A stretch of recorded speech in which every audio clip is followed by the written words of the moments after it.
इस मूवी की स्टार्टिंग होती है अजय देवगन से, जिनका मूवी के अंदर नाम होता है कबीर।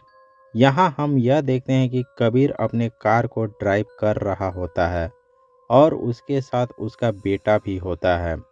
उसका बेटा 8 साल का होता है और उसका नाम ध्रुव होता है। कबीर कार ड्राइव करके अपनी बेटी के स्कूल जाता है, जहाँ पर हमें पता चलता है कि उसकी बेटी का नाम जानवी है। यहाँ पर हमें पता चलता है कि उसकी बेटी 12 क्लास में पढ़ रही है। कबीर अपने बच्चों के साथ सीधा अपने घर आता है। घर आने पर कबीर अपनी वाइफ से मिलता है, जिसका नाम ज्योति होता है। यहाँ पर हम पूरी फैमिली को एक साथ देखते हैं और हमें यहाँ यह पता चलता है कि कबीर एक चार्टेड अकाउंटेंट है। पूरी फैमिली काफ़ी खुश होती है। कबीर और ज्योति भी अपने बच्चों से काफ़ी प्यार करते हैं। आगे हम यह देखते हैं कि उनकी बेटी जानवी अपने पिता को कहती है कि उनके फ्रेंड्स ने लद्दाख ट्रिप किया है, इसलिए वह 10 दिनों के लिए बाहर जाना चाहती है। इस पर उसके पिता कबीर कहते हैं कि ठीक है, तुम जा सकती हो। कबीर अपने बच्चों से बहुत प्यार करता था, इसलिए मना नहीं कर पाया। इसके कुछ समय बाद बच्चों की छुट्टियां आ जाती है, इसलिए पूरी फैमिली डिसाइड करती है कि इस वेकेशन में वह अपने फार्म हाउस घूमने के लिए जाएंगे और वहां पर काफ़ी इंजॉय करेंगे। फिर वह फार्म हाउस जाने के लिए अपनी तैयारी करने लगते हैं और सारे सामान को पैक करके कार में डाल देते हैं और फार्म हाउस के लिए निकल जाते हैं। रास्ते के दौरान उनको एक ढाबा दिखाई देता है। क्योंकि सबको काफ़ी भूख लग रही थी, इसलिए वे डिसाइड करते हैं कि वे पहले खाना खा लेंगे, तब आगे की जर्नी को तय करेंगे। ढाबे में कबीर सबसे पहले वॉशरूम जाता है। वॉशरूम जाने के बाद वहां वह आर माधवन से मिलता है, जिसका नाम वनराज है। वनराज से नॉर्मली वह हाय हेलो बोलकर अपनी फैमिली के पास वापस चला जाता है। आगे हम यह देखते हैं कि कबीर अपनी फैमिली के साथ खाना खा रहा होता है। खाना खाने के दौरान कबीर को चाय पीने का मन करता है। फिर हम यह देखते हैं कि कबीर चाय के काउंटर पर जाता है, पर खुले पैसे नहीं होने की वजह से उसे चाय नहीं मिल पाती है और जो दुकान वाला होता है वह ऑनलाइन पेमेंट करने से भी मना कर देता है। यह सब होता देख कबीर को काफ़ी निराशा होती है और वह उदास होकर अपने फैमिली के पास वापस चला जाता है। यह सारा कुछ वनराज दूर से कबीर को देख रहा था। फिर वह 2 कप चाय लेकर कबीर के टेबल के पास जाता है और कबीर को चाय का ऑफर करता है। यह देखकर कबीर को काफ़ी अच्छा लगता है और वह वनराज को ऑफर करता है कि आप भी हमारे साथ खाना खाइए। फिर वनराज भी उनके फैमिली को ज्वाइन कर लेता है और उनके साथ खाना खाने लगता है। फिर काफ़ी बातें भी करने लगता है। कुछ देर बाद कबीर को एक कॉल आती है, जिस वजह से कबीर बिजी हो जाता है और वह वहां से थोड़ी दूर चला जाता है। कबीर की पत्नी ज्योति भी किसी मैसेज से अपने मोबाइल फ़ोन में बिजी हो जाती है। इस मौके का फ़ायदा उठाकर वनराज अपने पॉकेट से एक लड्डू निकालता है और वह कबीर की बेटी जानवी को लड्डू खाने के लिए दे देता है। आखिर वनराज ऐसा क्यों कर रहा है, आगे हमें पता चलेगा। जानवी लड्डू को ले लेती है और खा जाती है। लड्डू खाने के बाद जानवी का फेशियल एक्सप्रेशन काफ़ी बदल जाता है। कुछ देर पहले वह काफ़ी खुश थी। फिर हमें यह दिखाया जाता है कि वनराज जानवी को टेबल पर रखी खाना खाने का ऑर्डर देता है। जानवी को ऐसा लग रहा था जैसे उसे कुछ हो गया था। जैसा जैसा वनराज उसे करने के लिए बोल रहा था, वह वैसा वैसा कर रही थी। वनराज जब खाना खाने के लिए बोलता है तो जानवी खाना खाती है और जब पानी पीने के लिए बोलता है तो वह पानी पीती है। मानो ऐसा लग रहा था जैसे वह पूरी तरीके से वनराज के कंट्रोल में हो। इधर जानवी के पिता कबीर और उनकी माता ज्योति फोन पर बिजी थे, इसलिए यह सब नहीं नोटिस कर पाते हैं कि आखिर वनराज ने उनकी बेटी के साथ क्या किया है। कुछ देर बाद जानवी का पिता कबीर और उनकी माँ जानवी के पास आते हैं और कहते हैं कि चलो बेटा, अब काफ़ी लेट हो गए हैं, यहाँ से चलते हैं। इस मौके का फायदा उठाते हुए वनराज जानवी को एक चॉकलेट देता है और कहता है कि इस चॉकलेट को फार्म हाउस जाकर खाना। क्योंकि जानवी वनराज के पूरे कंट्रोल में थी, इसलिए वह बिना सोचे समझे वह चॉकलेट ले लेती है। अब पूरी फैमिली फार्म हाउस की तरफ निकल चुकी होती है। इधर अभी जानवी भी थोड़ी नॉर्मल दिखाई दे रही थी। फार्म हाउस पहुंचते ही पूरी फैमिली काफ़ी इंजॉय करती है। वे स्विमिंग पूल पर भी नहाते हैं। नए जगह पर आकर सभी लोग काफ़ी खुश दिखाई दे रहे थे। वहां पर कुछ टाइम स्पेंड करने के बाद जब ज्योति अपनी बालकनी पर टहल रही थी, तब वह बाहर देखती है, जहां पर उसे वनराज दिखाई देता है। वनराज को देखते हुए ज्योति सोचती है कि आखिर यह व्यक्ति शायद हमारा पीछा कर रहा है, इसलिए वह टेंशन में आ जाती है और इस बात को वह कबीर को बता देती है। उधर पति पत्नी बातें कर ही रहे थे कि तब जानवी ने फार्म हाउस का मेन गेट खोल दिया ताकि वनराज अंदर आ सके। जानवी वनराज को सोफे पर बैठने के लिए कहती है। इधर कबीर भी बालकनी से नीचे उतरकर हॉल में आता है और वनराज को अपनी बेटी से बातें करते हुए देखता है। कबीर को यह सब थोड़ा अजीब लगता है।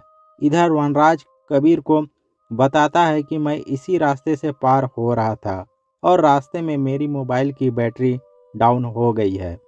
वनराज आगे कहता है कि मैंने आपकी वाइफ को बालकनी में देखा तो सोचा कि मैं यहाँ रुक जाता हूँ और अपने मोबाइल को भी चार्ज कर लेता हूँ। आगे वनराज कहता है कि मुझे एक इमरजेंसी कॉल करनी है, इसलिए मुझे अपने मोबाइल को चार्ज करना काफ़ी ज़रूरी है। वह कबीर से रिक्वेस्ट करता है कि कृपया आप 15 मिनट के लिए मेरे मोबाइल को चार्ज कर देंगे तो आपकी काफ़ी मेहरबानी होगी। कबीर सिचुएशन को समझते हुए उसके मोबाइल को चार्ज पर लगा देता है, फिर अपने वाइफ के पास जाता है। उधर उसकी वाइफ को यह सब काफ़ी अजीब लग रहा था। वह कबीर को कहती है कि यह आदमी मुझे थोड़ा पागल लग रहा है, आप जल्दी से इसे घर के बाहर जाने के लिए बोलिए। कबीर वापस कहता है कि बस 15 मिनट की ही बात है, मोबाइल एक बार चार्ज हो जाए तब यह अपने आप ही यहाँ से चला जाएगा।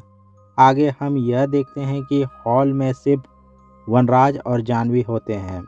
जानवी वनराज को घूर रही थी और वनराज उसे जो जो करने के लिए बोल रहा था वह करते जा रही थी। वह वनराज के सारे इंस्ट्रक्शन को फॉलो कर रही थी। ऐसा लग रहा था जैसे वनराज जानवी को वश में कर लिया हो और जानवी भी एक रोबोट की तरह वनराज के सारे प्रश्नों का उत्तर दिए जा रही थी। इधर जानवी का छोटा भाई ध्रुव झूले में खेल रहा था, जिससे वनराज को काफ़ी डिस्टरबेंस हो रही थी। वह जानवी की ओर देखकर उसे इशारा करता है कि अपने भाई को ऐसा झूला झुलाओ कि यह जिंदगी भर याद रखे। वनराज का ऑर्डर पाकर जानवी अपने भाई को जोर जोर से झूला झुलाने लगती है, जिससे उसकी भाई की हालत काफ़ी ख़राब हो जाती है। उसका छोटा भाई जोर जोर से चिल्ला रहा था, तभी ऊपर से उसके मम्मी और पापा आते हैं और ध्रुव की यह हालत देखकर वह सदमे में पड़ जाते हैं कि आखिर जानवी ऐसा कैसे कर सकती है। फिर हम यह देखते हैं कि इधर वनराज जानवी को पूरी तरीके से वशीकरण कर चुका था और वह जो भी इसे करने के लिए बोल रहा था वह करे जा रही थी। यह सब उसके मम्मी पापा भी काफ़ी देर से नोटिस कर रहे थे। कबीर को काफ़ी गुस्सा आ रहा था। कबीर यह सब होता देख वनराज का हाथ पकड़ता है और उसे इस घर से धक्के मारकर बाहर निकालने की कोशिश करता है। यह सब होता देख वनराज जानवी को ऑर्डर देता है कि तुम अपने पापा को रोको, क्योंकि जानवी पूरी तरीके से वशीकरण का शिकार हो चुकी थी। इसलिए वह अपने पापा को रोकती है और अपने पापा को बोलती है कि यह अंकल यहाँ से कहीं नहीं जाएंगे। जानवी के मम्मी पापा को यकीन नहीं हो रहा था कि आखिर जानवी इस तरीके से बिहेव क्यों कर रही है, वह वनराज के ऑर्डर को क्यों फॉलो कर रही है। यह सब उनके समझ से बाहर था। आगे खुद वनराज ही सबको बताता है कि उसने उनकी बेटी को अपने वश में कर लिया है काले जादू की मदद से।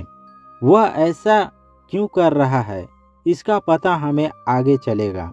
फिर आगे वनराज जानवी को ऑर्डर दे देता है कि रसोई में पड़ी चाय पत्ती को पूरी तरीके से खा लो और अपने पापा को एक झापड़ मारो।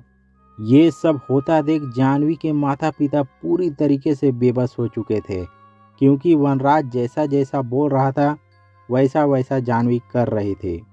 आगे वनराज जानवी को घर के सारे टेलीफोन लाइन बंद करने का आदेश देता है, क्योंकि जानवी उसके वश में थी, इसलिए वह सारा इंस्ट्रक्शन को फॉलो कर रही थी। वनराज ऐसा इसलिए कर रहा था ताकि घर का कोई भी मेंबर बाहर के लोगों के साथ संपर्क ना कर सके। ये सब होता देख कबीर और ज्योति को कुछ समझ में नहीं आ रहा था कि आखिर यह आदमी का क्या मकसद है, आखिर यह आदमी चाहता क्या है। फाइनली थक हार कर कबीर वनराज से कहता है कि आखिर तुम क्या चाहते हो और मेरी बेटी पर इतना जुल्म क्यों कर रहे हो। अब वनराज आगे बताता है कि दरअसल मैं तुम्हारी बेटी को अपने साथ ले जाने के लिए आया हूँ। अगर तुम लोग अपनी मर्जी से अपनी बेटी को मेरे हवाले कर देते हो तो मैं तुम्हें विश्वास दिलाता हूँ कि तुम्हारी फैमिली को कुछ नहीं करूँगा। यदि तुम लोग नहीं मानोगे तो यहाँ पर भारी तबाही होगी, ऐसा वनराज कहता है। यह सब बात सुनकर जानवी के माता पिता का माथा गर्म हो जाता है। कबीर और ज्योति साफ शब्दों में मना कर देते हैं कि तुम हमारी बेटी को यहाँ से नहीं ले जा सकते हो। ऐसे में वनराज भी काफ़ी गुस्से में आ जाता है और जानवी को ऑर्डर देता है कि तुम अपने भाई का माथा को इतना मारो कि उसका माथा ही फट जाए। वनराज के कहे अनुसार जानवी वैसा ही करती है और अपने छोटे भाई का माथा मार के फोड़ देती है। यह सब होता देख कबीर और ज्योति काफ़ी डर जाते हैं। फिर आगे वनराज कहता है कि यह तबाही तब तक चलेगी जब तक तुम दोनों अपनी मर्जी से अपनी बेटी मुझे सौंप नहीं देते। अभी तो यह शुरुआत है, आगे देखो होता क्या क्या है। गुस्से में कबीर वनराज से कहता है कि आखिर तुम हो कौन और मेरी बेटी के साथ ऐसा क्यों कर रहे हो। फाइनली वनराज अपनी आइडेंटिटी रिवील करता है कि वह एक तांत्रिक है और यहाँ एक खास मकसद से आया है। वनराज पागल सनकी की तरह एक किस्सा सुनाता है। 1000 सालों में ऐसी अंधेरी रात आती है और इस रात में मैं काला जादू करके इस दुनिया का भगवान बनना चाहता हूँ, इसलिए मुझे कुंवारी लड़कियों की सख्त ज़रूरत है। आगे वनराज यह कहता है कि मैं तुम दोनों को कुछ समय का वक्त देता हूँ, अच्छे से सोच लो, अपनी बेटी मुझे दे दो। फिर वनराज बगल के ही सोफे में लेट जाता है और जानवी को इंस्ट्रक्शन देता है कि यदि मेरे सोने में कोई डिस्टर्ब करे तो तुम उसे जान से मार देना। इधर कबीर और ज्योति अपने छोटे बच्चे को लेकर ऊपर के कमरे में जाते हैं, जो काफ़ी ज़ोर ज़ोर से रो रहा था। माता पिता छोटे बच्चे को शांत करते हैं और उसे बेड पर सुला देते हैं। ध्रुव को सुलाने के दौरान कबीर को वहां पड़े एक वॉइस रिकॉर्डर दिखाई देता है। वॉइस रिकॉर्डर को देखकर कबीर के माइंड में एक आइडिया आता है। वह आइडिया क्या था, यह हमें कहानी के अंत में पता चलेगा। इधर उसकी माँ ज्योति जानवी को समझाने की पूरी कोशिश कर रही थी कि बेटा तुम्हें यह क्या हो गया है, होश में आओ।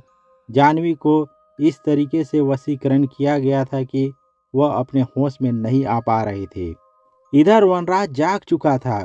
वनराज देखता है कि ज्योति अपनी बेटी जानवी को समझाने की कोशिश कर रही है, इसलिए वह काफ़ी गुस्सा हो जाता है और उसकी माँ भी काफ़ी गुस्से से वनराज को देख रही थी, इसलिए वह वनराज को मारने के लिए दौड़ती है। यह सब होता देख वनराज जानवी को इंस्ट्रक्शन देता है कि तुम अपनी माँ को मार डालो। माँ बेटी के हाथापाई की आवाज़ ऊपर के कमरे में जा रही थी। यह सब होता देख कबीर नीचे हॉल की तरफ भागता आता है। वह साथ में वॉइस रिकॉर्डर को भी लाता है। कबीर अपनी बेटी को बचाने के लिए सबसे पहले उसको बांध देता है। फिर दोनों हस्बैंड वाइफ मिलकर वनराज पर हमला करते हैं। वनराज की काफ़ी धुलाई होती है। अंतिम समय में वनराज जानवी को मरने तक हंसने का ऑर्डर देता है। जानवी को ऑर्डर देता है कि तुम तब तक हंसो जब तक तुम मर नहीं जाती हो। कबीर और उसकी वाइफ वनराज को मारने वाले ही थे कि वनराज उनको याद दिलाता है कि यदि मैंने तुम्हारी बेटी को हंसने से रोकने के लिए नहीं बोला तो वह हंसते हंसते मर जाएगी। हस्बैंड वाइफ काफ़ी डर जाते हैं और वनराज से उनकी बेटी की जान बख्शने के लिए उनसे भीख मांगते हैं। आगे वनराज जानवी से कहता है कि तुम्हारे पेरेंट्स चाहते हैं कि मैं तुम्हें आज़ाद कर दूं, मैं तुम्हें फ्री कर दूं, पर ऐसा मैं करूंगा नहीं। वनराज इन दोनों की हरकतों से इतना गुस्सा हो चुका था कि वह जानवी को उसके छोटे भाई ध्रुव को मारने का ऑर्डर देता है। जानवी चूंकि वनराज के वश में थी इसलिए अपने भाई को मारने के लिए ऊपर के हॉल में जाती है। वह अपने भाई को उठाती है और उसे बुरी तरीके से मारने लगती है। उसके पीछे पीछे उसके माता पिता भी ध्रुव को बचाने के लिए दौड़ पड़ते हैं। वह किसी तरीके से जानवी को रोक के रखते हैं और ध्रुव को वहां से भागने के लिए बोलते हैं। यह सब होता देख इधर वनराज को काफ़ी मज़ा आ रहा था। वनराज जोर जोर से पागलों जैसा हंस रहा था। वह पूरे सीन को काफ़ी इंजॉय कर रहा था। फिर आगे जानवी अपने माता पिता को एक रूम में लॉक कर देती है और फिर वह ध्रुव की तलाश करने लगती है। जानवी को आगे पता चलता है कि ध्रुव बचने के लिए छत पर चढ़ा हुआ है। वह पागलों की तरह छत पर जाती है और ध्रुव को पकड़ के नीचे फेंक देती है। ये सब होता देख कबीर और ज्योति पूरी तरीके से अंदर से टूट जाते हैं। वे हेल्पलेस हो जाते हैं। वे अब कुछ भी नहीं कर सकते थे क्योंकि वनराज ने उनकी बेटी को कुछ इस तरीके से वश में कर लिया है कि वह चाह के भी कुछ नहीं कर सकते हैं। फिर आगे वनराज एक बार फिर कबीर और ज्योति के पास जाता है और उनको लास्ट वार्निंग देता है। कबीर और ज्योति पूरी तरीके से टूट चुके थे।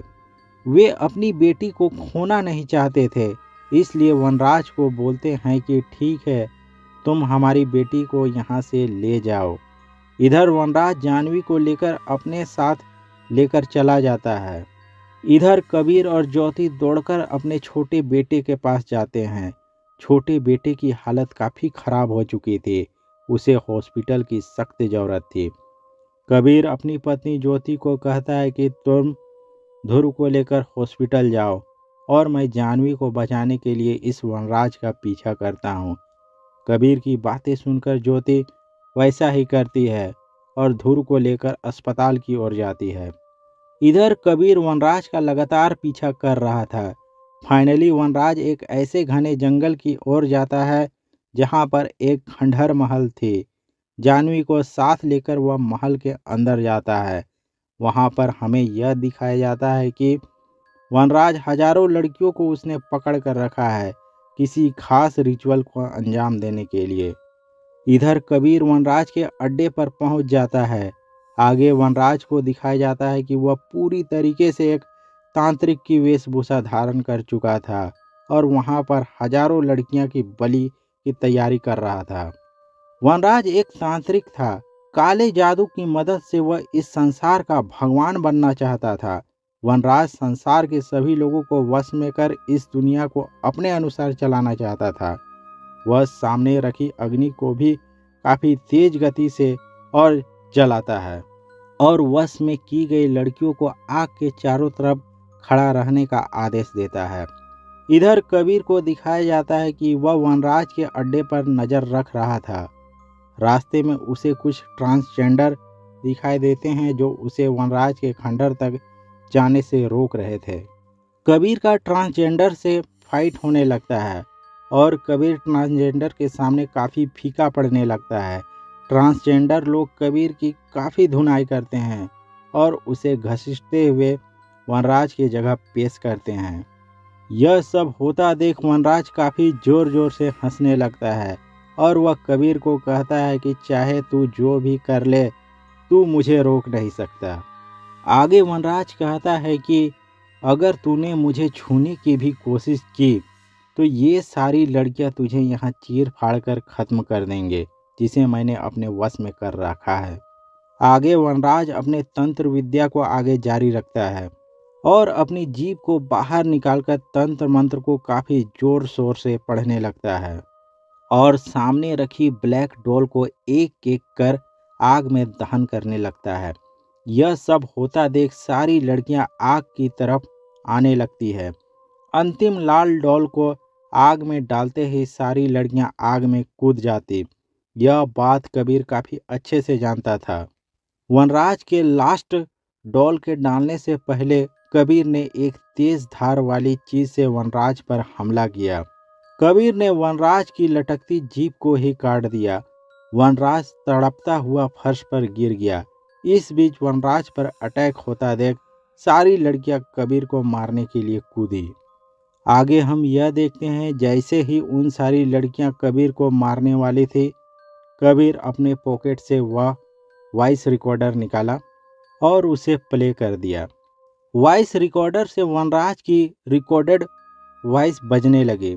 तुम हंसो, तुम सभी आज़ाद हो, हंसो तुम सभी आज़ाद हो। ऐसा सुनते ही सभी लड़कियों का वशीकरण टूट जाता है और वह सब अपने होश में आ जाती है। वनराज का जीभ कट जाने से बुरा हाल था और वह काफी तड़प रहा था। सारी लड़कियां आजाद हो चुकी थी और कबीर की बेटी भी अब ठीक हो चुकी थी। आगे हमें पास्ट के इवेंट को दिखाया जाता है। जब वनराज कबीर के घर उसकी बेटी का वशीकरण किए हुए था, उस दरमियान कबीर ने वॉइस रिकॉर्डिंग की मदद से वनराज की वॉइस रिकॉर्ड कर लिया था, जिसमें उसने साफ तौर पर कहा था कि तुम हंसो, तुम आज़ाद हो। इस रिकॉर्डिंग की मदद से कबीर ने न सिर्फ अपनी बेटी की जान बचाई, बल्कि हजारों लड़कियों की जान बचाई थी। अगले दिन एक इंस्पेक्टर कबीर के पास आती है और उसका धन्यवाद करती है कि काफ़ी समय से 108 लड़कियां मिसिंग थी देश के अलग अलग हिस्सों से, जिनको आपने छुड़ाने में हमारी काफ़ी मदद की है, इसलिए हम आपका धन्यवाद करते हैं। पुलिस कहती है कि हम उस तांत्रिक का काफ़ी लंबे समय से तलाश कर रहे थे। इस पर कबीर कहता है कि क्या आप लोगों को उस तांत्रिक को पकड़ लिया है? तो लेडी पुलिस कहती है कि नहीं, अभी तक तो नहीं, पर हमारी तलाश जारी है, वह जल्द ही पकड़ा जाएगा। अब मूवी को 1 साल बाद दिखाया जाता है, जहां पर हम देखते हैं कि कबीर कुछ मरे हुए चूहे को पकड़कर एक खंडहर की ओर बढ़ रहा था। वहां हमें दिखाया जाता है कि वहां उसने वनराज को जंजीरों से बांध रखा है और वह उसे मरे हुए चूहे खिलाता है। कबीर ने ऐसा वनराज से बदला लेने के लिए किया था। कबीर उस तांत्रिक को उसके कर्मों की सजा दे रहा था। कबीर वनराज से कहता है कि तूने मेरी बेटी को जितने जख्म दिए हैं, उसे अनगिनत जख्म मैं तुम्हें गिन गिन कर दूंगा। तो दोस्तों, इसी के साथ यह मूवी ख़त्म हो जाती है। आई होप दोस्तों आपको यह एक्सप्लेनेशन अच्छी लगी होगी। तो दोस्तों, इसी तरीके के ऑसम वीडियो को पाने के लिए प्लीज़ इस चैनल को लाइक और सब्सक्राइब करना ना भूलें। मैं आपसे फिर मिलूँगा किसी नए टॉपिक के साथ। तब तक के लिए बाय बाय, टेक केयर, धन्यवाद।